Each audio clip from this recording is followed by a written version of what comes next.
You have the most voracious wisdom seekers just wanting to chew through the next book, the next book, the next book, the next podcast, the next lecture. And that is not the route to knowledge. We are back with another daily reflection on the Daily Vedantic, and today's reflection, I recorded it while we were traveling. So all you lucky listeners will get to listen to the voice note on this episode. Let's get into it. What up, everybody? We are back with another episode on the TDV. In this episode, this is a reflection that I had earlier today when I was thinking about the phrase, knowledge is power. I overheard it at the yoga studio that I go to, and someone was saying it near the front desk, kind of in jest to a coworker, knowledge is power. And I was thinking about that phrase that we use so often in our culture, knowledge is power.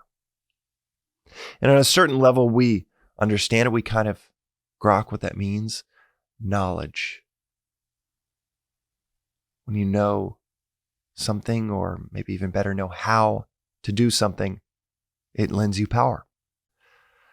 Power over a vehicle, power in running a company, or maybe it's how to lead people around you.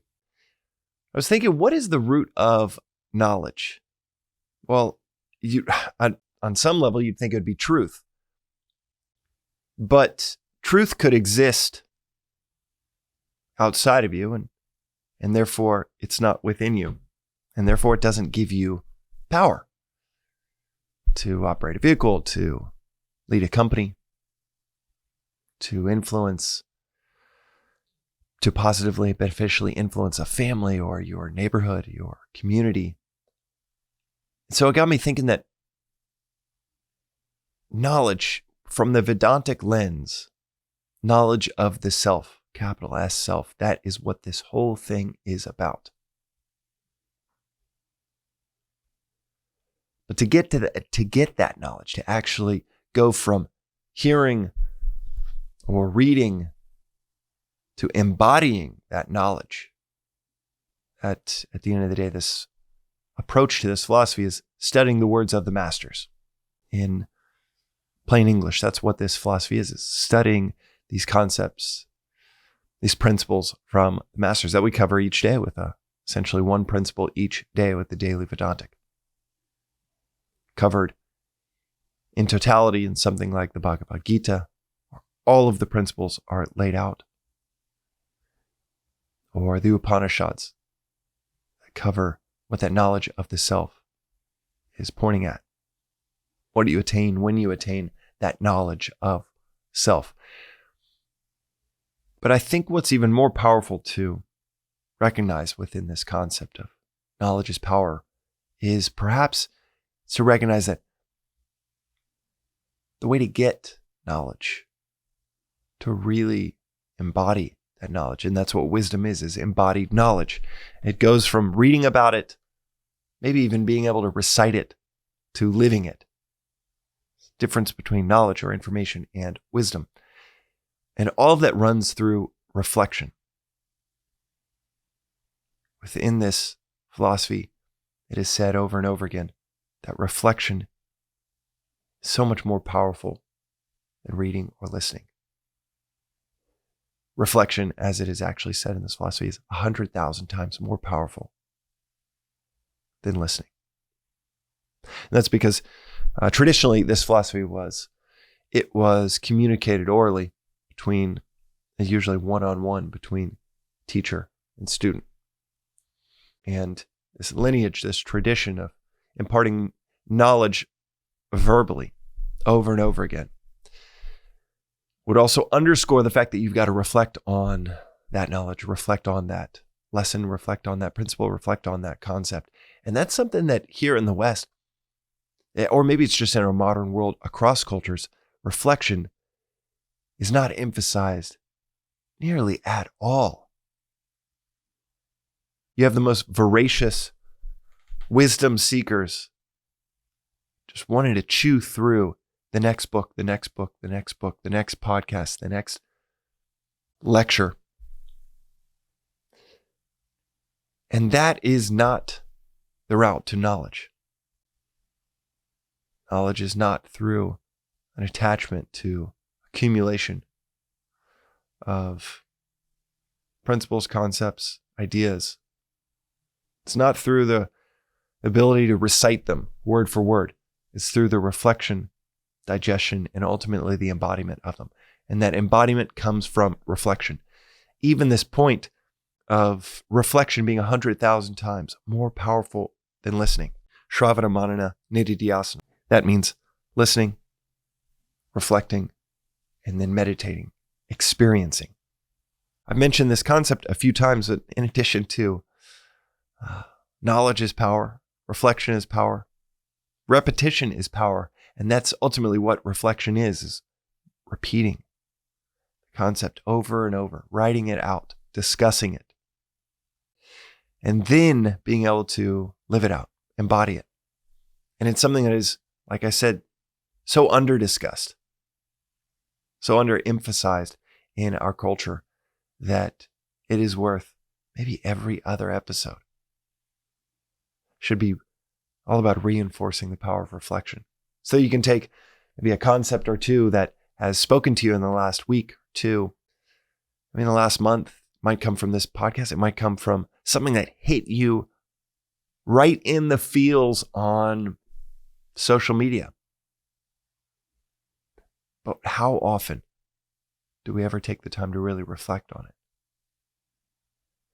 And then within this philosophy, it's even outlined how to reflect. Swami will talk about how one version of reflection is quietly thinking about it.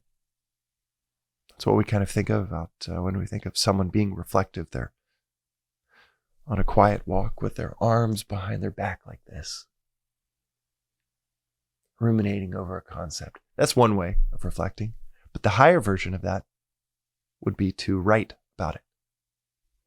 Higher version of that would be to write about it, journal about it, make sure that you really even understand and can regurgitate the concept to begin with, but then build out what that means to you. Make the objective concept subjective to you. Even higher than writing it out would be to do it before 6 a.m. when the mind is clearest, when the intellect is strongest. Then, even higher than that would be through discussion.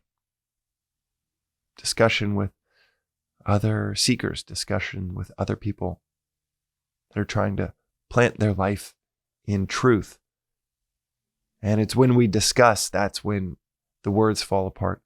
That's when we realize, oh shit, I don't really know what I'm talking about. When you try to convey something you're reflecting on and the other person is really confused by it, that's when you realize, okay, as Einstein said, if you don't know a subject, if you can't explain a subject simply, you don't know it well enough. If you can't explain the concept simply, what's great is it shows you where the gaps are in your understanding.